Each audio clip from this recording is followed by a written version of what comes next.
Welcome back for the current affair discussion, May 15 to 25, part 3 current affairs from 17th question onwards. Right, 17th question is all about International Booker Prize, the winner, the translator and the short stories. And what is this International Booker Prize? These are the points that we need to focus. Okay, first of all, let's we come across this International Booker Prize గురించి మాట్లాడదాం. 2005 నుంచి this international Booker praise అని present చేస్తున్నారు. 2016 వరకు బైఎన్నియల్ present చేసేవాళ్ళు, అంటే 2 ఇయర్స్కి ఒకసారి, అండ్ 2016 నుంచి ఎవ్రీ ఇయర్ ప్రజెంట్ చేస్తున్నారు. What is this particular Booker prize అంటే, దీన్ని ఇనిషియల్గా మ్యాన్ బుకర్ ఇంటర్నేషనల్ ప్రైజ్ అని పిలిచేవాళ్ళు. మ్యాన్ బుకర్ ఇంటర్నేషనల్ ప్రైజ్ వరల్డ్లోనే వెరీ ప్రెస్టీజియస్ లిటరరీ అవార్డు.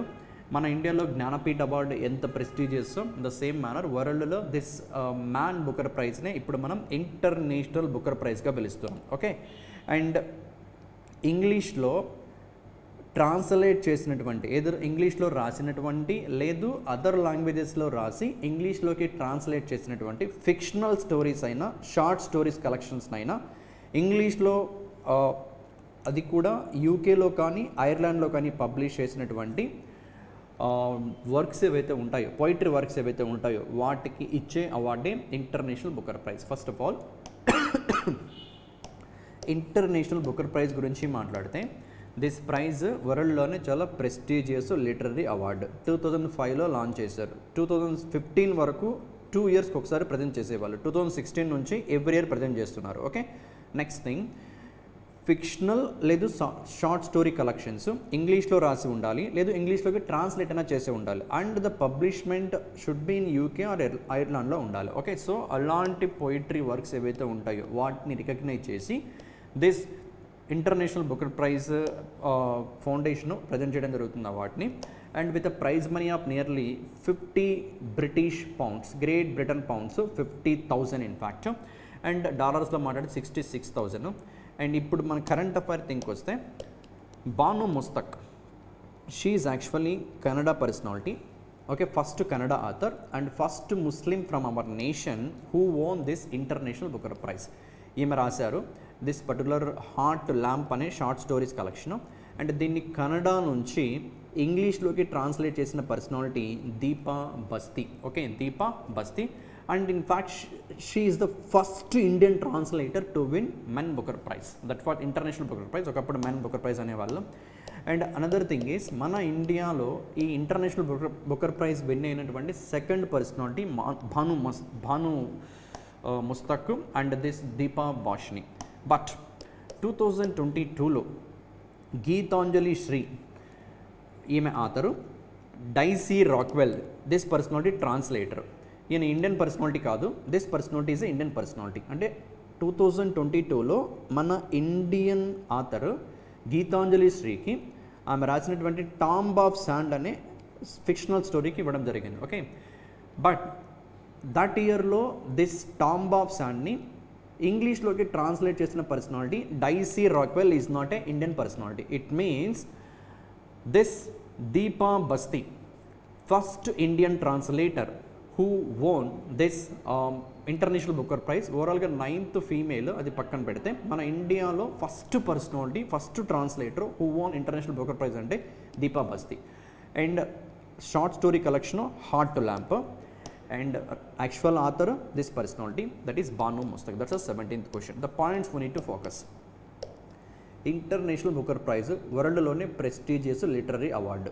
2005 నుంచి ఇస్తున్నారు, 2016 నుంచి ఎవ్రీ ఇయర్ ఇవ్వడం జరుగుతుంది. ఎనీ ఫిక్షనల్ స్టోరీ కానీ, ఫిక్షనల్ అంటే కల్పితం, ఎనీ ఫిక్షనల్ స్టోరీ కానీ లేదు షార్ట్ స్టోరీస్ కలెక్షన్స్ని అదర్ లాంగ్వేజెస్లో రాసి ఉన్న, ఇంగ్లీష్లో రాసి ఉన్న, అండ్ ఇంగ్లీష్లో కన్వర్ట్ చేసి ట్రాన్స్లేట్ చేసి యూకేలో కానీ ఐర్లాండ్లో కానీ పబ్లిష్ చేసినటువంటి పోయిటరీ వర్క్స్కి ప్రజెంట్ చేసే అవార్డే ఇంటర్నేషనల్ బుకర్ ప్రైజ్. అండ్ మన ఇండియన్ ఆథర్స్కి ఫస్ట్ టైం 2022లో ఇచ్చారు international Booker prize. That is this personality Geetanjali Shree, and Hindi author ఆమె. అండ్ ఆ పర్టికులర్ టాంబ్ ఆఫ్ శాండ్ని హిందీ నుంచి ఇంగ్లీష్లోకి ట్రాన్స్లేట్ చేసిన పర్సనాలిటీ డైసీ రాక్వెల్ 2022లో. నౌ ఇప్పుడు 2025లో ఇంటర్నేషనల్ బుకర్ ప్రైజ్ విన్ అయినటువంటి Bhanu Mushtaq, Kannada author, Muslim women, and ఆమె రాసినటువంటి హార్ట్ ల్యాంప్ అనే షార్ట్ స్టోరీ కలెక్షన్స్ని ఇంగ్లీష్లోకి ట్రాన్స్లేట్ చేసిన personality Deepa Basti, and she is the first Indian translator is a part of International Booker Prize, and it is having a prize money of nearly 50,000 Great Britain pounds. That's all about 17th question. Okay, right. Next, moving to question number 18th one. Yeah, Bihar government, Bihar Chief Minister Nitish Kumar Gaya town ni Gaya Ji ga name change చేశారు. And యాక్చువల్గా Gaya town ఏ river bank పైన ఉందంటే bank of Phalgu river or Phalgu river.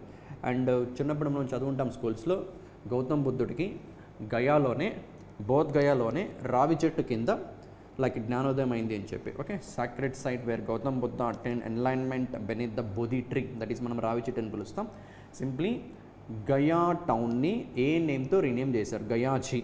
ఏ స్టేట్లో? Obviously Bihar. Chief minister Nitish Kumar. And Gaya town ఏ river bank పైన ఉంది అంటే Phalgu river. That's the thing you should focus. Not much to discuss in 18th question. State Bihar, town Gaya, now new name is Gayaji, and this particular town on the bank of which river? Falgu river. That's it. 18th. Next, 19th question. Again, this is again straightforward information, not much to discuss. Last year అక్టోబర్లో Slice అనే ఒక fintech company, Bengaluru based company, north east small finance బ్యాంక్తో merger అవ్వడానికి RBI permission ఇచ్చింది. Now everything is completed, everything is completed. Now north east small finance bank దాని నేమ్ని new నేమ్తో rebrand చేసింది. So no more north east small finance bank in future. Instead of north east small finance bank, now Slice Small Finance Bank. That's a new name of Northeast Small Finance Bank. Northeast Small Finance Bank rebrands as Slice Small Finance Bank after RBI approval.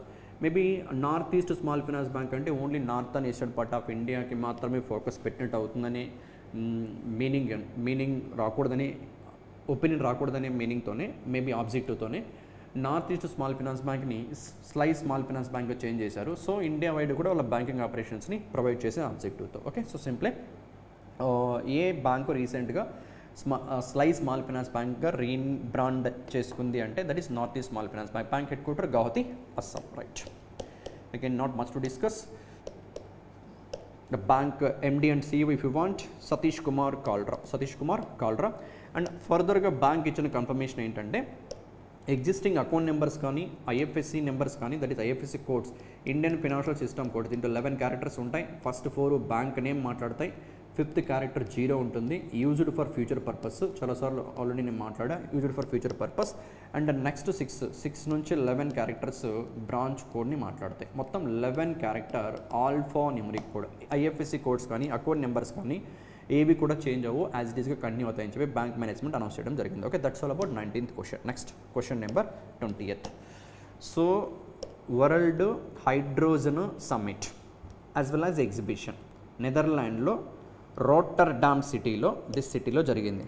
So what is this summit అంటే hydrogen summit, world hydrogen summit and exhibition. Hydrogen అనేది look at here, very cleanest fuel.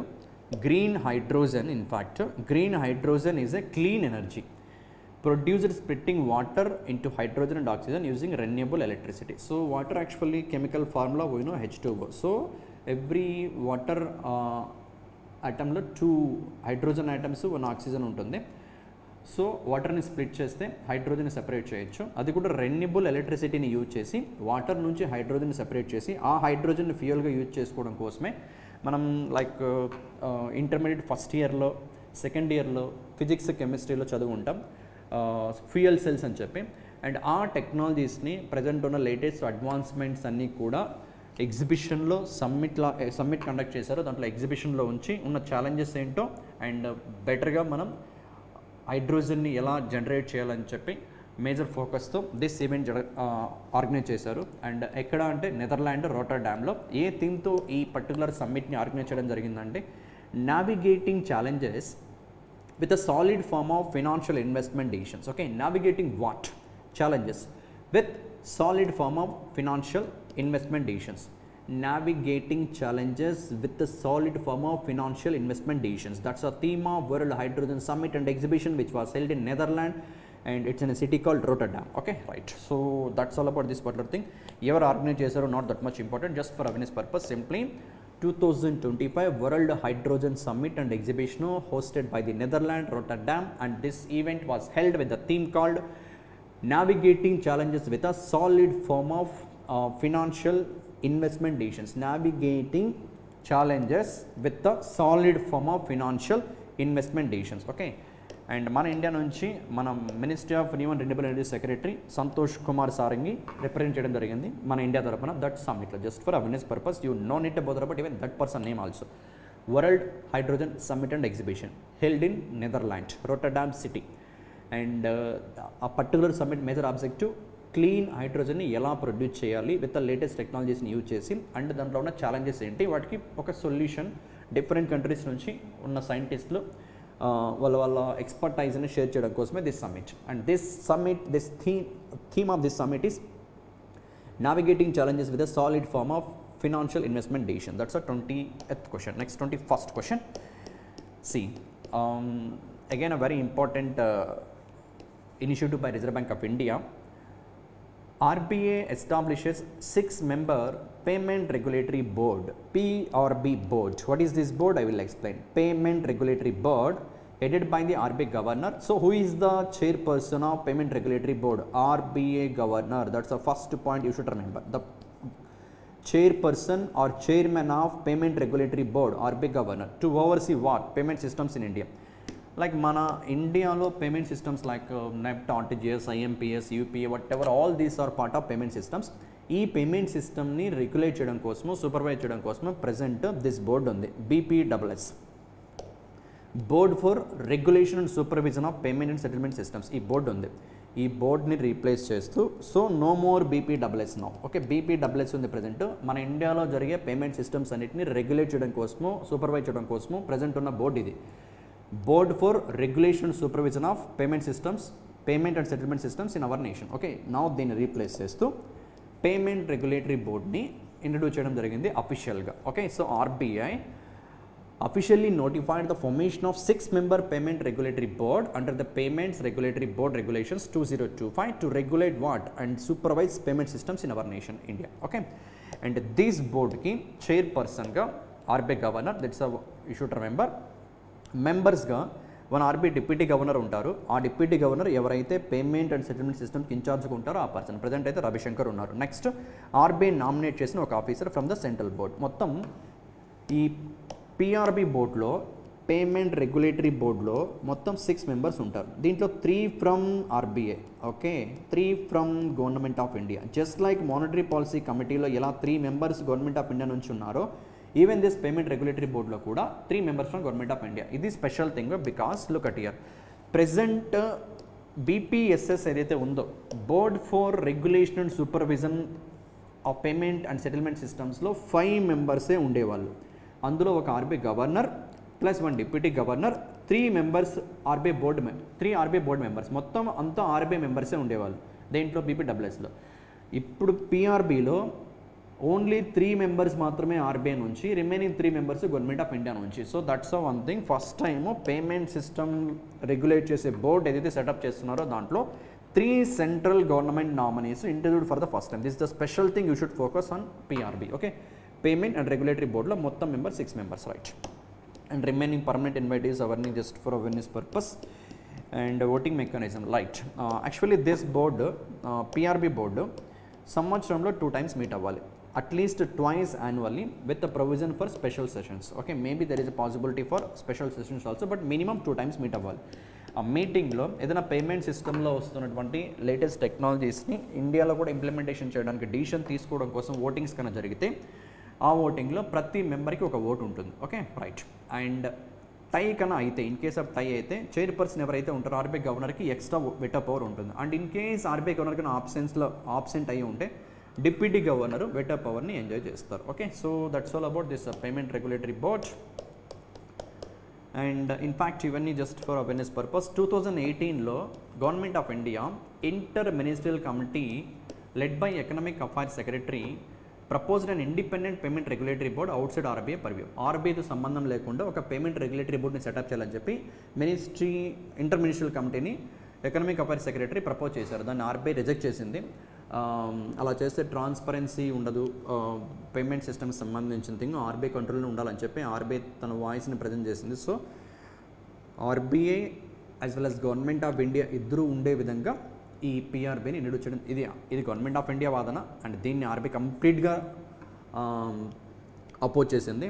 And RBI చెప్పిన thing ఏంటంటే RBI if you look at year RBI issued a dissent note arguing that the PRB, that is Payment Regulatory Board, must remain under RBI with the governor as chair to ensure operational efficiency. Payment సిస్టమ్ని ఎఫిషియెంట్గా operate చేయాలి ఇండియాలో అంటే ఖచ్చితంగా payment system అంతా కూడా RBI కంట్రోల్లోనే ఉండాలని చెప్పి RBI special notice issue చేసింది. సో ఇప్పుడు RBI as well as government of India members కలిపి టోటల్గా పిఆర్బీని సెటప్ చేశారు. పేమెంట్ రెగ్యులేటరీ బోర్డు ప్రీవియస్ ఉన్న బీపీడబ్ల్యూఎస్ని రీప్లేస్ చేస్తూ బీపీడబ్ల్యూఎస్లో 5 మెంబర్స్ ఉండేవాళ్ళు, ఇప్పుడు ఆ బీపీడబ్ల్యూఎస్ ప్లేస్లో పిఆర్బీ వచ్చింది.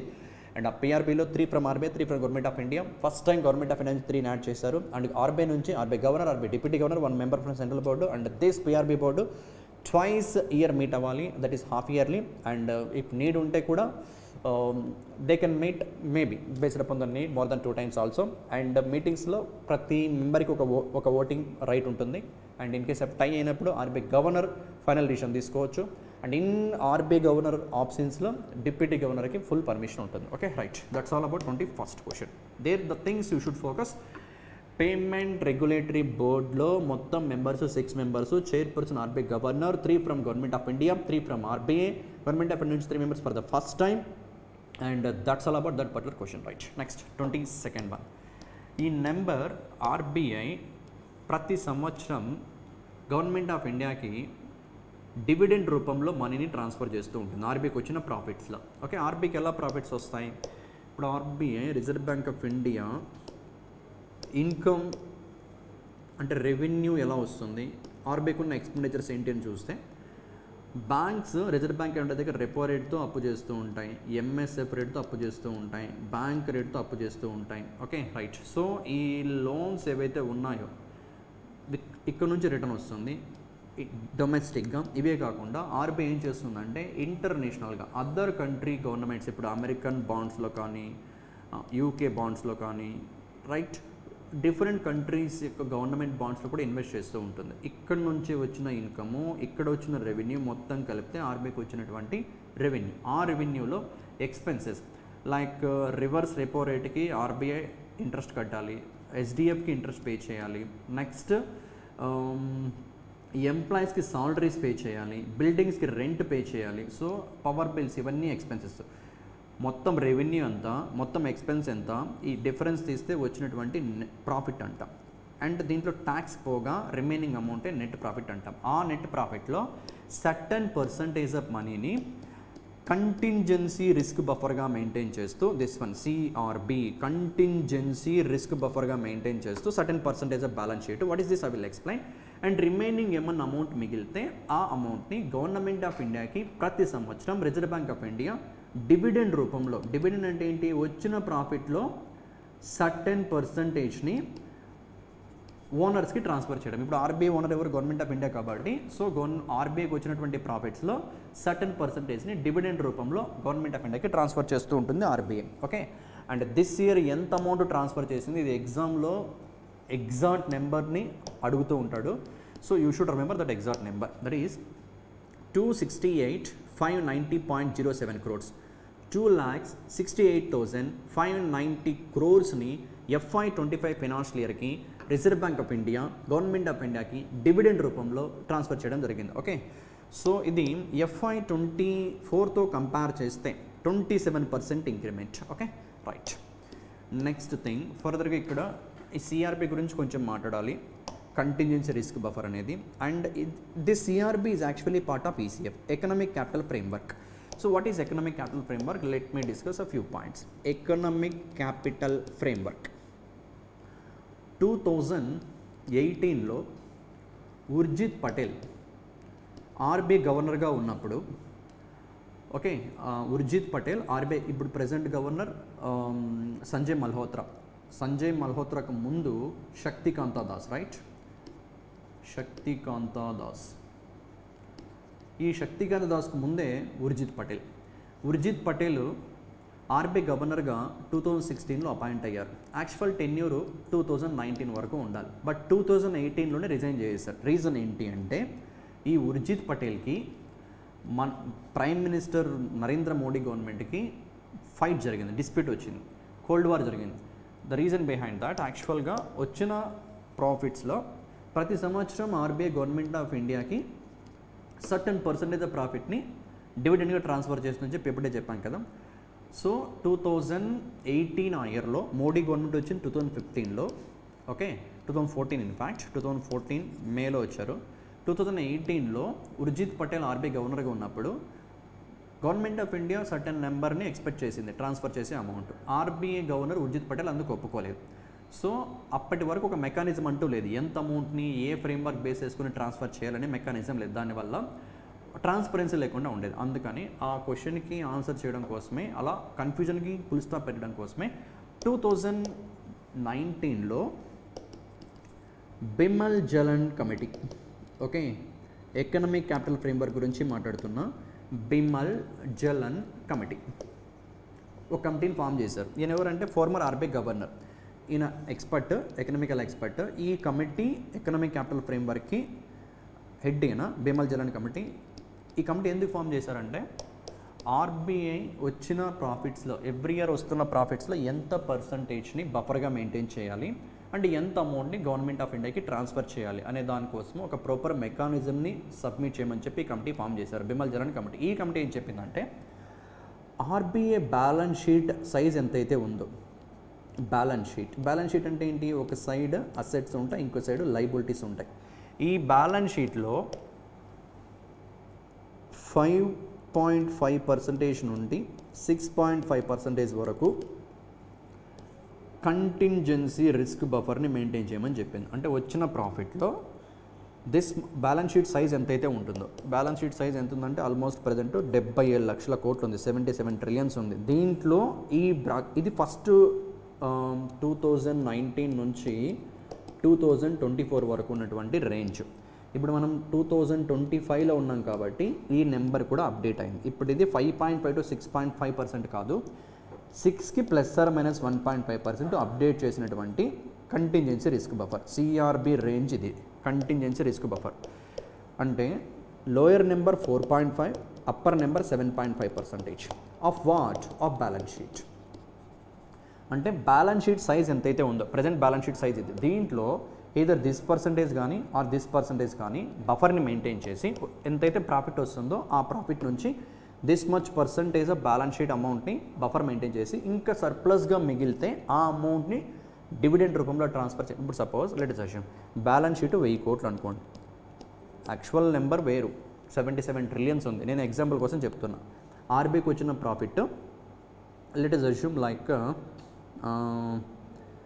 100 కోట్లు వచ్చింది అనుకుందాం, అండర్స్టాండింగ్ పర్పస్. మొత్తం బ్యాలెన్స్ షీట్ సైజు 1000 కోట్లు అయితే దాంట్లో వచ్చిన ప్రాఫిట్ 100 కోట్లు.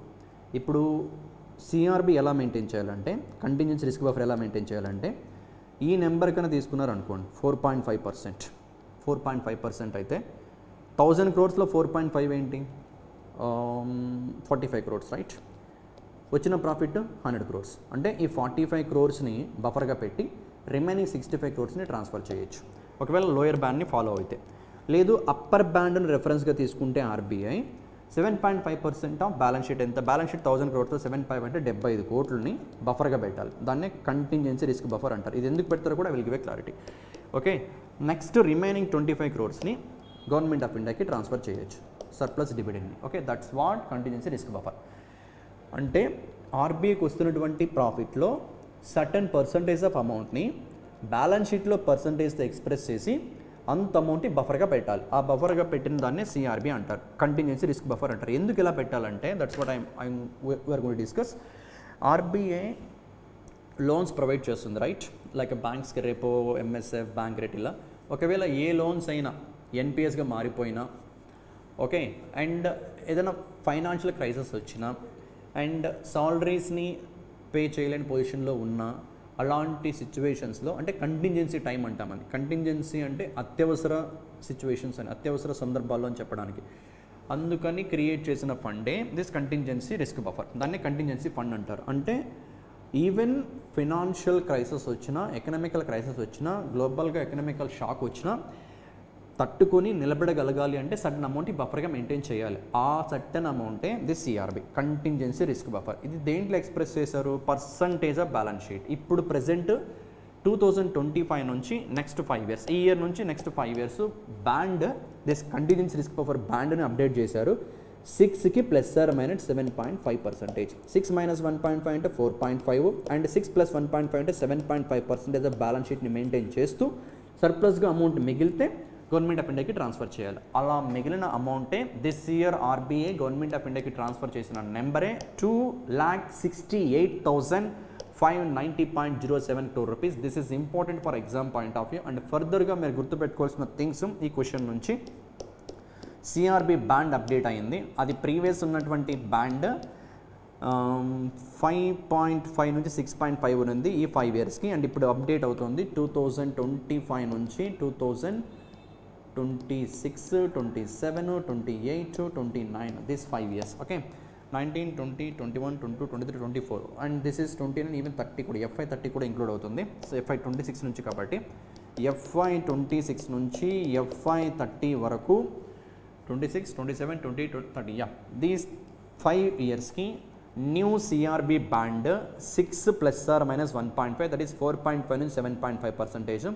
ఈ 7.5% మెయింటైన్ చేశాక రిమైనింగ్ అమౌంట్ని ట్రాన్స్ఫర్ చేస్తుంది ఆర్బీఐ గవర్నమెంట్ ఆఫ్ ఇండియాకి బఫర్ రూపంలో. Okay, and if you see economic capital framework, Bimal Jalan committee 2019లో దట్ కమిటీ రికమెండేషనే 5.5%. అండ్ ఇప్పుడు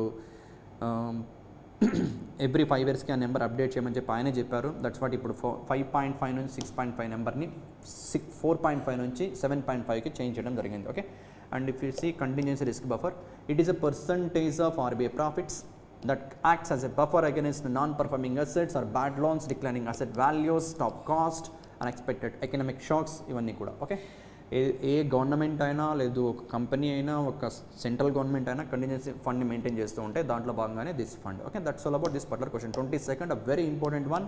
What is ECF?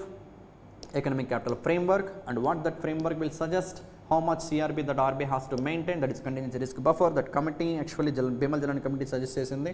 And this ECF every 5 yearsకి రివ్యూ చేస్తూ ఉండాలి బ్యాండ్ని. ఇప్పుడు రివ్యూ చేసిన బ్యాండ్ లిమిటే 6 ± 1.5%, that is 4.5 to 7.5%. And upper band maintain చేస్తూ ట్రాన్స్ఫర్ చేసిన అమౌంటే that is nearly 268,590.07 crores. That's nearly 27% growth compared to last year. That's all about this 22nd, and it's an important one. Next, 23rd question. This is again a very important update as per our exam and even for our general application. Present మనం weather forecast point of వ్యూలో global forecasting system పైన depend అయి ఉన్నాం. Global forecasting system, GFS, global forecasting system, ఇది America వాళ్ళది. లేదు ఇంకా చూస్తే ఇక్కడ మీరు యూకే మెట్ ఆఫీస్ అని ఇదొకటి, and European Centre for Medium Range Weather Forecast అని ఇదొకటి. దీన్ని బేస్ చేసుకొని వెదర్ని ప్రెడిక్ట్ చేస్తున్నాం మనం. లైక్ టెంపరేచర్ ఎంత ఉంది, ఫ్యూచర్లో ఎంత ఉండొచ్చు, రెయిన్ పడే పాసిబిలిటీస్ ఎలా ఉన్నాయి, సో ఫ్లడ్స్ వచ్చే పాసిబిలిటీస్, డిజాస్టర్స్ ఇలాంటివన్నీ వచ్చే పాసిబిలిటీస్ అన్నీ ఎలా ఉన్నాయని చెప్పి గ్లోబల్ ఫోర్కాస్టింగ్ సిస్టమ్ లేదు ఈ యూకే మెట్ ఆఫీసు ఆర్ఎల్స్ ECMWF పైన డిపెండ్ అయ్యి మనం ప్రెడిక్ట్ చేయగలుగుతున్నాం. And now look at this initiative, a very important update, Bharat Forecast System, BFS. Okay, Bharat Forecast System, this is world's first weather model of 6 kilometer resolution. ఎంత accurate-గా అంటే present exist అయి ఉన్న GFS అయినా లేకపోతే ఇక్కడ చూస్తే మీరు యూకే మెట్ ఆఫీస్ కానీ European Centre for Medium Range Weather Forecast కానీ 10 kilometer రెజల్యూషన్లో 13 kilometer రెజల్యూషన్లో మాత్రమే వెదర్ ఫోర్కాస్ట్ని ప్రెడిక్ట్ చేస్తాయి. బట్ మన వాళ్ళు ఇండిజినస్గా డెవలప్ చేసినటువంటి this Bharat Forecast System 6 kilometer resolution వరకు కూడా వెదర్ని పర్ఫెక్ట్గా, అది కూడా 64% మోర్ అక్యురసీతో, అంటే ఈ GFS మెట్ ఆఫీస్ ECMWF కన్నా ఇంకా బెటర్గా 64% అక్యురసీతో వెదర్ని ఫోర్కాస్ట్ చేయబోతున్నారు. And it's a very very welcome thing for our nation point of view. And దీన్ని IITM, that is Indian Institute of Tropical Meteorology, Pune based, this Maharashtra Pune based institution along with the minister of earth sciences and handed over to the New Delhi based IMD, Indian Meteorological డిపార్ట్మెంట్కి ఇవ్వడం జరిగింది. C application ఎలా ఉంటుందో and ఇక్కడ ఇంకొక computer names ఉన్నాయి, వీటి names కూడా important, I will discuss. See for understanding purpose present follow అవుతున్న జిఎఫ్ఎస్ తీసుకుంటే, గ్లోబల్ ఫోర్కాస్టింగ్ సిస్టమ్ తీసుకుంటే, ఇది ఎర్త్ని 12/12 కిలోమీటర్స్గా డివైడ్ చేస్తుంది. ఇది ఒక ఏరియా అనుకుందాం, 12/12 కిలోమీటర్స్, రైట్. ఇది ఒక టౌను, లేదు ఒక 4 విలేజెస్ 5 విలేజెస్ కాంబినేషన్, ఇది 12/12 స్క్వేర్ కిలోమీటర్స్, రైట్. ఈ జిఎఫ్ఎస్లో ఎలా ఉంటుందంటే, ఇప్పుడు సపోజ్ ఇక్కడ విలేజ్ 1 ఉంది, విలేజ్ 2 ఉంది, విలేజ్ 3 ఉంది, విలేజ్ 4 ఉంది, ఓకే, 12/12 కిలోమీటర్ రేడియస్ ఏరియాలో. ఇప్పుడు ఈ జిఎఫ్ఎస్ సిస్టమ్ ఏంటంటే, ఇక్కడ రెయిన్ పడే పాసిబిలిటీ ఉంది అని చెప్పి ప్రెడిక్ట్ చేస్తుంది. అది విలేజ్ 1లో అయినా పడి ఉండొచ్చు, ఎక్కడైనా పడవచ్చు, ఎక్కడైనా పడవచ్చు, ఎక్కడైనా పడవచ్చు, ఎక్కడ పడుతుందో ఒక క్లారిటీ ఉండదు. బట్ అదే మన వాళ్ళు డెవలప్ చేసినటువంటి BFS Bharat Forecast system every విలేజ్కి స్పెసిఫిక్గా ప్రెడిక్ట్ చేయగలిగే టెక్నాలజీ ఇది. ఇప్పుడు సపోజ్ ఇది ఒక 6/6, ఇంకొక 6/6, లైక్ దట్ వెరీ స్మాలర్ రెజల్యూషన్లో కూడా వెదర్ని అక్యురేట్గా ప్రెడిక్ట్ చేయగలుగుతుంది. సో దట్ అక్కడ అగ్రికల్చర్ పాయింట్ ఆఫ్ వ్యూలో అప్లికేషన్స్లో యూజ్ చేయొచ్చు అండ్ ఏవియేషన్ ఇండస్ట్రీలో యూజ్ చేయొచ్చు. సో మోర్ అక్యురేట్తో విత్ 6 కిలోమీటర్ రెజల్యూషన్తో, అంటే ప్రజెంట్ ఎగ్జిస్ట్ అయి ఉన్నటువంటి ఫోర్కాస్ట్ సిస్టమ్స్ కన్నా వెరీ బెటర్ రెజల్యూషన్తో, మోర్ అక్యురసీతో ఉండే విధంగా మన వాళ్ళు డెవలప్ చేసిన వెదర్ ఫోర్కాస్టింగ్ సిస్టమ్ వరల్డ్లోనే ఫస్ట్ టైము 6 కిలోమీటర్ రెజల్యూషన్తో డెవలప్ చేసిన forecast system BFS Bharat forecast system. It is by the minister of earth sciences and Indian Institute of tropical meteorology. It's in Pune, Maharashtra, and recently they handed over this to Indian Meteorological Department. And previous మన వాళ్ళు use చేసినటువంటి global forecasting సిస్టంలో use చేసినటువంటి super computer name Pratyush. ఇది 12 to 13 hours తీసుకునేది మోడల్స్ని run చేయడానికి. But ఇప్పుడు present బిఎఫ్ఎస్లో use చేసినటువంటి super computer name Arka. This is also very important, you should remember. Bharat forecasting సిస్టంలో యూజ్ చేసినటువంటి సూపర్ కంప్యూటర్ నేమ్ ఏంటి? అర్కా. అదే జిఎఫ్ఎస్లో ప్రీవియస్ ఉన్న ఫోర్కాస్టింగ్ సిస్టంలో ప్రత్యూష్. దీనికి డిఫరెన్స్ ఏంటంటే, ఇది 12 to 13 అవర్స్ తీసుకుంటే జస్ట్ 3-4 అవర్స్లోనే వెదర్ని మోడల్స్ని రన్ చేసి వెదర్ని ఫోర్కాస్ట్ చేయగలుగుతుంది. అండ్ దీని కెపాసిటీ 11.77 పెటాఫ్లాప్స్. ఈ పెటాఫ్లాప్స్ కన్నా యూ షుడ్ రిమెంబర్, పెటా అంటే ఏంటి అంటే, పెటా అంటే 10⁻15, ఒకటి పక్కన 15 జీరోస్ ఉంటాయి. So these are the points you should focus in this particular question. That's 23rd question. Government of India, that is minister of earth sciences, launched indigenously developed forecasting system called Bharat Forecast System with a resolution of 6 kilometers. It's a more accurate compared to any other forecasting system in the world. And this was developed by IITM, that is Indian Institute of Tropical Meteorology, and Minister of Earth Sciences. Now they handed over this technology to IMD. It's in Delhi. And other thing is, in this particular Bharat Forecast System, the supercomputer they used is Arca and petaflop. Here petaf means simply 10⁻15, and yes, those are the things that you should remember as per that question point of view. That's our 23rd question. Next, 24th question.